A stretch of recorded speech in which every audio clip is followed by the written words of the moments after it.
Salut à tous les Nashimi, j'espère que vous allez bien, j'espère que vous allez extrêmement bien.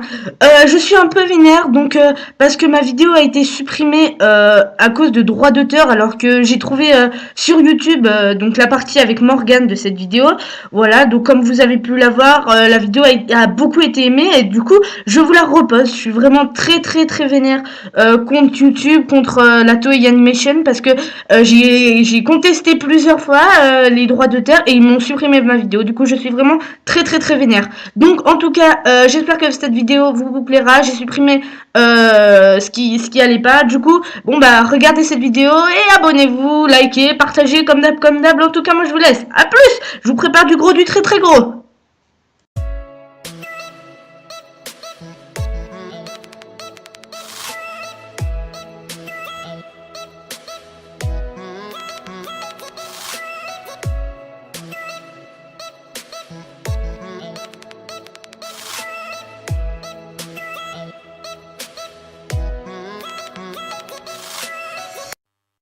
Eh bien bonjour à tous les Nashimi, j'espère que vous allez bien, j'espère que vous allez tous extrêmement bien. Et aujourd'hui on se retrouve pour une vidéo très spéciale, et oui, car c'est ma première théorie. Et on commence maintenant.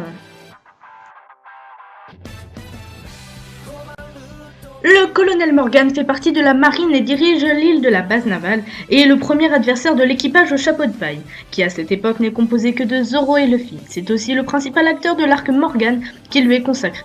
Et oui, comme vous devez sûrement vous en douter, cette théorie est consacrée à Morgan. Et oui, je vais tout de suite vous expliquer. Je pense donc que Morgan va très bientôt revenir dans le manga, et il reviendra en capitaine d'un équipage. Je ne sais pas si ce sera dans un long arc qui lui sera entièrement dédié, un arc de passage entre deux arcs très importants, ou bien même s'il fera partie des principaux acteurs d'un arc très important, comme l'arc Kaido ou Shanks. Et oui, mais c'est Shanks, le grand et le magnifique Shanks. Et oui, car c'est mon élève, et je suis son sensei. Et oui, bitch, Lucky Sensei is a boss. Mais assez parlé, c'est parti, je vous explique ma théorie.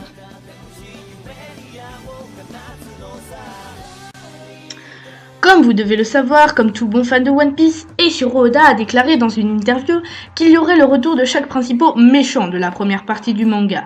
Et oui, comme vous avez pu le voir, certains sont déjà revenus comme Baggy dans l'arc d'Impel Down et dans l'arc Marineford, Crocodile de même, et on a pu apercevoir Django l'hypnotiseur à plusieurs reprises. Et nous savons qu'il fait partie de la marine maintenant.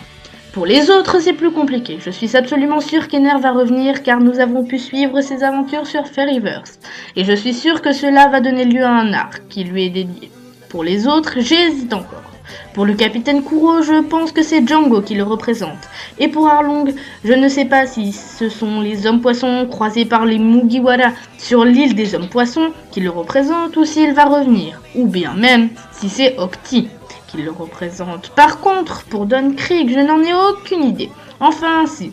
Mais je ne suis pas sûre. Je pense que c'est le lieutenant Full Body. Et oui, Full Body aux mains d'acier, qui représente Don Krieg. Mais je ne pense pas que ce soit Don Krieg lui-même qui reviendra dans le manga. Nous verrons bien. Pour en revenir à Morgan, c'est vrai, me direz-vous, on a revu à plusieurs reprises Hermep. Mais moi, je ne pense pas que ce soit lui qui le représente. Un de mes principaux arguments qui se base sur cette théorie du retour des adversaires, c'est leurs aventures. Nous avons suivi les aventures de Baggy, il est revenu. Nous avons suivi les aventures d'Ace, il est revenu. Et je pourrais vous en citer d'autres. Et donc là, je vous dis que mon argument, c'est que le colonel Morgan est apparu dans une aventure. Et oui, dans l'aventure de Kobe et Hermep, lorsqu'ils rencontrent Garp, et qu'ils deviennent très puissants. Et oui, donc je pense que le colonel Morgan va revenir. Je sais maintenant ce que vous allez me dire. Oui, vous allez venir et me dire « Oui, mais Lucky Sensei, tu n'as pas d'argument. » Ça ne vous suffit pas? Alors je vais vous en donner plus. Dans l'arc du tout début, le premier épisode, le chapitre 1 de One Piece, on peut voir un drapeau sur le bateau de Shanks. Mais ce drapeau n'est pas celui de Shanks. Et ce drapeau représente un crâne avec une mâchoire en acier. Et qui a une mâchoire en acier? Morgan, et oui. D'ailleurs, dans l'arc Kuro, dans le flashback, on voit Kuro mettre en place son plan et faire passer un de ses hommes à sa place en l'envoyant se faire tuer.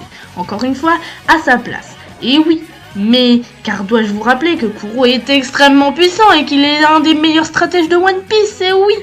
Donc, dans ce flashback, quel soldat de la marine choisit-il pour faire croire qu'il est le soldat qui a arrêté le grand capitaine Kuro? Le grand capitaine Kuro?